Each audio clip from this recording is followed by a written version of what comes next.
Je suis avec Bénédicte Merle à l'Arvo 2024 à Seattle.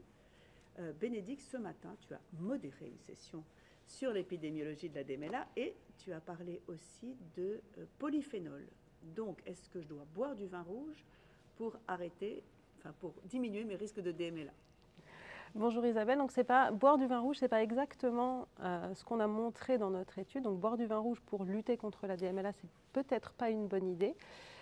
Nous, ce qu'on a fait dans l'étude Aliénor, donc qui est une étude de cohorte française, on a recruté à peu près 1000 participants qu'on suit tous les 2 ans depuis 2006. Et chez ces participants, on a mesuré leur alimentation, notamment la quantité de polyphénol qu'ils consomment via leur alimentation. Et également, ces participants ont eu des examens ophtalmologiques tous les 2 ans pour poser à chaque fois un diagnostic ou pas de DMLA.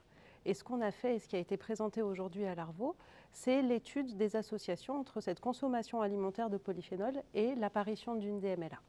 Donc on a tout d'abord essayé de construire des profils de polyphénol alimentaire, puisque les polyphénols sont très nombreux, on a plus de 500 composés, donc on a essayé de réduire ce nombre de polyphénols en créant des profils.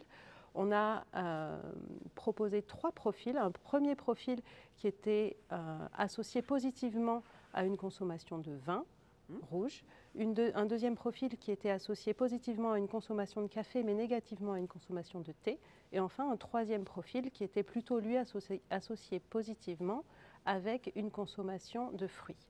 Quand on a regardé les associations de ces 3 profils avec l'incidence de la DMLA, on n'a pas retrouvé de lien entre ces 3 profils et la DMLA.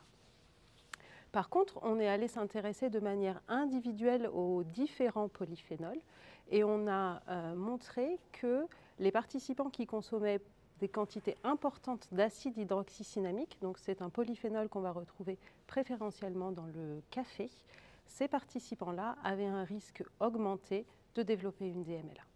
Et à l'inverse, les participants qui consommaient beaucoup de catéchines dans leur alimentation avaient un risque diminué de développer une DMLA. Et les catéchines sont des polyphénols qu'on va retrouver principalement dans le chocolat, dans les pommes et dans le thé. Chocolat, pomme et thé, le trio gagnant. Merci.